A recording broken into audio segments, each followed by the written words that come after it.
अस्सलाम वालेकुम नाजरीन, आप देख रहे हैं मांग रहा है पाकिस्तान। मैं हूं शहजाद मिठानी। पिछले 3.5-4 सालों में जिस मसले ने पाकिस्तान की मईशत, पाकिस्तान के कारोबार, पाकिस्तान के आम आदमी की कमर तोड़ दी है, वो है बिजली की लोड शेडिंग का मसला। जब हुकूमत आई थी तो वादा किया गया था कि दिसंबर 2009 तक बिजली की लोड शेडिंग का खात्मा हो जाएगा। 2 महीने के बाद दिसंबर 2011 आ जाएगी, लेकिन आज की तारीख में भी 12 से 14 घंटे की लोड शेडिंग शहरी इलाकों में हो रही है और देही इलाकों में लोड शेडिंग का दौरानिया 20 घंटे से भी ऊपर जा चुका है। जमहूरी दौर के इस 4 सालों में ये आवाम को बहुत बड़ा तोहफा है। इस वक्त खुसूसन मैं मौजूद हूँ कराची के इलाके सरजानी टाउन में और यहाँ के लोगों से मैं पूछूंगा कि बिजली की लोड शेडिंग का दौरानिया कितना है और इसके अलावा बिजली की लोड शेडिंग ने इनकी ज़िंदगी को कितनी बुरी तरह से मुतासिर किया है। अस्सलाम वालेकुम जी, आपसे गुफ्तगू शुरू करता हूँ। पहले तो मुझे बताइएगा, और चूँकि मेरे साथ मौजूद हैं इस इलाके से मुंतखब हुए MPA आदिल खान साहब भी, उनसे भी फिर हम पूछेंगे, जब लोगों की पहले राय ले लेते हैं कि लोड शेडिंग का दौरानिया कितना है, उनसे भी हम पूछेंगे कि लोड शेडिंग का मसला हल करने के लिए उन्होंने क्या कोशिशें की हैं।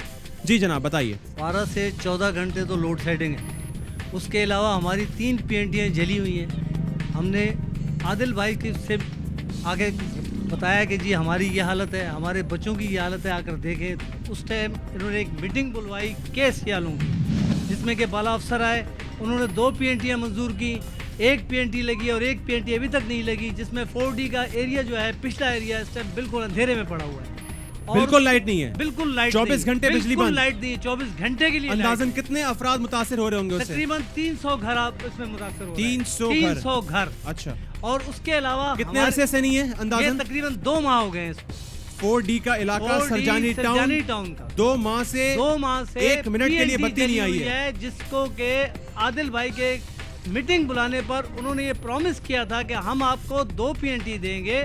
1 PNT उन्होंने अप्लाई दी हमें, और उसके अलावा दूसरा पिछला एरिया जो है, जो 1 PNT 300 घर की चल रही है, वो अभी तक नहीं आई, जिसमें 300 घर अंधेरे में पड़ा हुआ है। उसके अलावा उसकी सबसे बड़ी वजह यह है कि अभी इस वक्त मौजूदा टाइम के अंदर हमारे बच्चों को पीने के लिए पानी तक मौसर नहीं है, क्योंकि मोटरें चल नहीं रही हैं। पानी आप कैसे वहाँ से भरेगा और कैसे टैंक पे चढ़ेगा?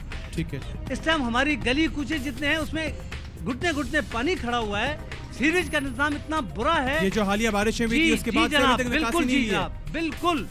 अभी आप हमारे साथ चलकर खुद जाकर देख लें कि उसकी हालत क्या है। कोई आदमी वहां पर नहीं आता कि आकर देखें कि भाई इनके बच्चे क्या कर रहे हैं। आज डंगी चल रहा है, जिसकी बीमारी चल रही है। उसके अलावा मच्छर और गंदा पानी, पीने के लिए बच्चों के लिए पानी नहीं। 2 माह से PNT ना होने की वजह से हम अंधेरे में बैठे हुए हैं। ठीक है, आज अगर हमें 1 PNT नसीब हुई है तो वो आदिल भाई के कहने पर, आदिल भाई ने उनसे बुलवाया, उनसे मीटिंग की, तो उन्होंने हमें 1 PNT दी, जो आधा शहर रोशन है। बिल्कुल ठीक है जी। आप बताएं, 12 से 14 घंटे की लोड शेडिंग कह रहे हो, कुछ इलाका जो यहाँ का है वहाँ पे तो पिछले 2 माह से लाइट ही नहीं है। सर मैं कहना ये चाहूँगा कि गरीबों के लिए तो हर चीज़ हो रही है। हम जो है मतलब बीमार भी हो रहे हैं, सैलाब में भी फंसे हुए हैं, लोड शेडिंग के चक्कर में भी, महंगाई के चक्कर में भी। मैं आपके तवस्सुल से इस वक्त वज़ीर आला, गवर्नर और जितने वज़रा हैं उनसे पूछना चाहूँगा कि उनके घरों की बिजली कितनी देर के लिए जाती है। उनके घरों में मेरे ख्याल से बिजली मुश्किल 1 से 1.5 मिनट जाती है तो उनका जनरेटर स्टार्ट हो जाता है। उनके लाखों रुपए का डीजल उनके घर में जल रहा है, उसकी सिर्फ बिजली की वजह से। उनके घर में इतने AC चल रहे हैं कि मैं तो नहीं बता सकता, आपको शायद कुछ इस बात का अंदाज़ा हो। लेकिन मैं उनसे ये पूछना चाहूँगा कि जिन वोटों से वो मुंतखब होकर असम्बलियों में पहुँचते हैं, उन्हीं लोगों को क्यों पीसा जा रहा है, उन्हीं लोगों को क्यों दबाया जा रहा है। अभी आप मेरे घर में जाके देखें, लाइट नहीं है। मेरे बच्चों ने आज पढ़ना था, वो पढ़ नहीं सके। उनकी रिपोर्टें आ रही हैं स्कूल से कि आपके बच्चे जो हैं नालायक से नालायक होते जा रहे हैं। इस टाइम बच्चों का पढ़ने का टाइम है और लाइट गई हुई है इस वक्त। ये सुबह से लेके 4थी दफ़ा लाइट गई है। अभी बच्चे स्कूल में ही परेशान है, स्कूल में जाते हैं, स्कूल में लाइट गई हुई होती है, यहाँ पे होती है तो यहाँ पे लाइट गई हुई होती है। और बिलों की ये है कि 10 से 12 घंटे लाइट अगर जा रही है, उसके बावजूद जब बिजली का महीने का बिल आता है तो 2500 और 3000 और 2200 इससे कम नहीं आता। इसकी मैं इनसे पूछना चाहूँगा कि हमारे वोटों से मुंतखब होकर आने वाले लोग हमारे बारे में सोचते क्यों नहीं है। जब वोट लेना होता है तो हमें बहुत से ख्वाब दिखाए जाते हैं, कि हम ये कर देंगे, हम वो कर देंगे, हम वहाँ चले जाएंगे, आप लोगों का भला हो जाएगा। लेकिन जब ये वोट लेके मुंतखब हो जाते हैं तो इनकी हमें शक्लें ही नज़र नहीं आती कि रहते कहाँ हैं, होते कहाँ हैं ये लोग। हाँ, इनकी तो शक्ल नज़र आ रही है। ये तो सिर्फ मेंबर है ना, ये तो कोई मतलब वजीर तो नहीं है। वजीर होंगे वो अपने मतलब ताकत का इस्तेमाल करेंगे, उनके पैन में ताकत होती है तो वो कुछ कर सकते हैं। जो मेंबर है असम्बली के वो कुछ भी नहीं कर सकते, वो सिर्फ बैठे हुए हैं वहाँ पे, वो ज़्यादा से ज़्यादा बहस कर सकते हैं उसके ऊपर, लेकिन जो करते धरता है वो अगर वो कुछ नहीं कर सकते तो इस्तीफे देने के बराबर ही है ना। ये साइड में बैठे हुए इस्तीफे देने के बराबर ही है ना ये। जी जरा माइक दें आदिल साहब को। आदिल साहब आप कुछ नहीं कर सकते? ये बात कर रहे हैं, बोले असेंबली के मेंबर हैं, आप कुछ नहीं कर सकते क्या? इतना मसला है बिजली की लोड शेडिंग का, कुछ नहीं कर सकते? देखिए मैं आपको बताऊं एक चीज़ कि KSC जो है वो इटसेल्फ एक खुद एक इदारा है, प्राइवेट एक ऑर्गेनाइजेशन। बिल्कुल ठीक है। KSC जब प्राइवेटाइज हुई तो उसकी इंतज़ामिया ने, मैं इनकी बात का जवाब तो बाद में देता हूँ, पहले KSC के बारे में बताता हूँ कि यहाँ मौजूद तमाम लोग जो भी आपसे बात कर रहे हैं KSC के पॉइंट ऑफ व्यू से बिल्कुल दुरुस्त बात कर रहे हैं कि ये इदारा जब इसने वहाँ पर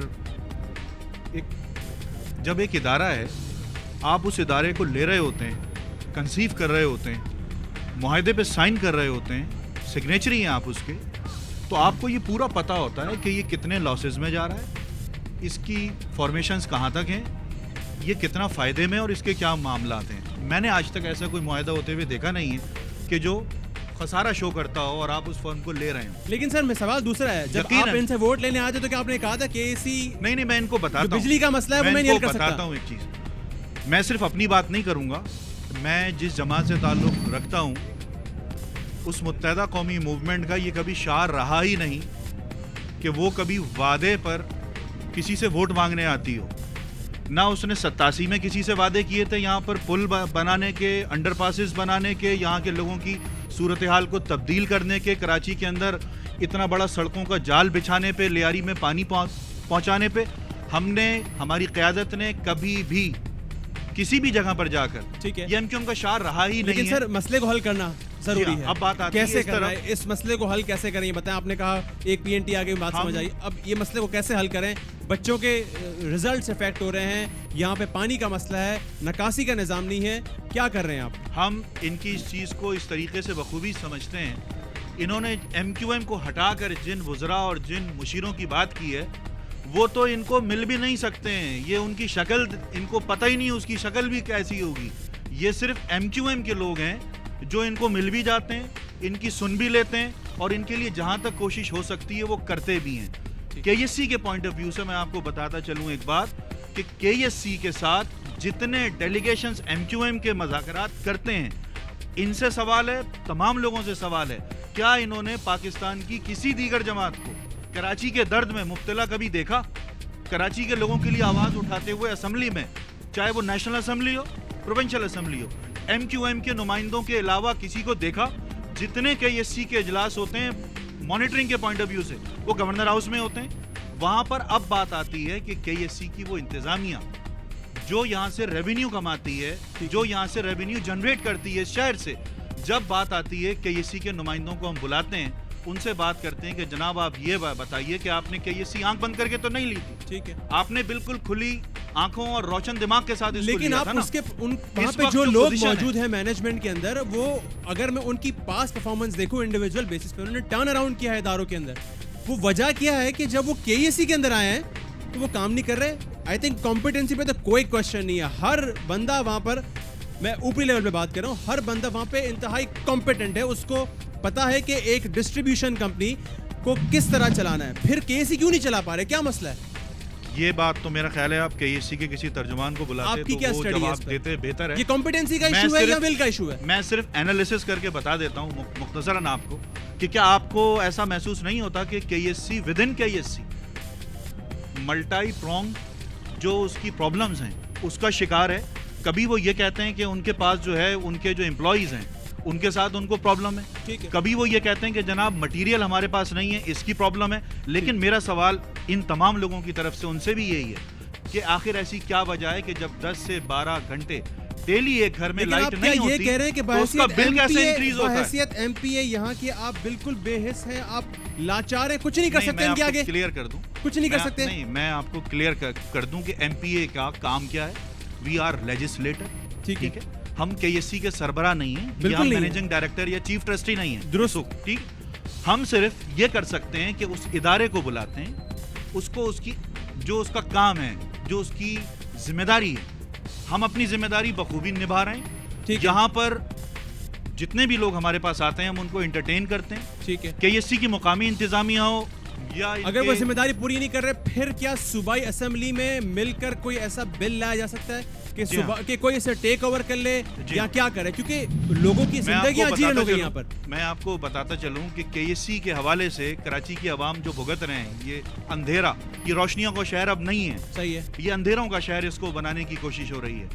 बहुत सी जहतों से इसको कोशिश की जा रही है कि इसकी तमाम चीज़ों को तबाह बर्बाद किया जाए, इसकी इंडस्ट्री को, यहाँ के तमाम माहौल को। ठीक है। जितनी भी रेजोल्यूशंस प्रोविंशियल असेंबली में पास हुई हैं वो मुत्तहदा कौमी मूवमेंट ने रेस की हैं, ओके। उनको पास किया है। ठीक है। वो जाती हैं स्पीकर साहब के पास, और स्पीकर साहब, एक चीज़ बताता चलूँ आपको कि मुत्तहदा कौमी मूवमेंट के मुंतखब नुमाइंदों पर मुश्तमिल एक कमेटी ऑलरेडी पिछले 3 साल से कराची की आवाम के मसाइल को हल करने के लिए केएससी के मैनेजमेंट के साथ इंगेज है। ठीक है। उनको कायल किया जा रहा है, उनके अपने इश्यूज हैं जिनको हम नहीं मानते। बिल्कुल ठीक है। एक वफा प्रोग्राम में शामिल करते हैं। एमपीए की आपने बात सुनी, उन्होंने कहा कि पूरी कोशिश हो रही है, कम से कम उनकी जमात की तरफ से लोगों के पास जाएंगे और ब्रेक के बाद उनसे सवाल करेंगे कि इस मसले की असल वजह केईएससी या हुकूमत है या अवाम खुद है, क्योंकि अवाम चोरी करती है। खाली पिछले साल 55 से 60 अरब के बिल नहीं दिए गए और 3.5 सालों में हुकूमती इदारों समेत तकरीबन 200 अरब के बिल अदा नहीं किए गए हैं। तो उनका कसूर क्या है जो बिल अदा करते हैं? इन चीज़ों पर हम गुफ्तगू करेंगे वक्फे के बाद। हमारे साथ रहिएगा।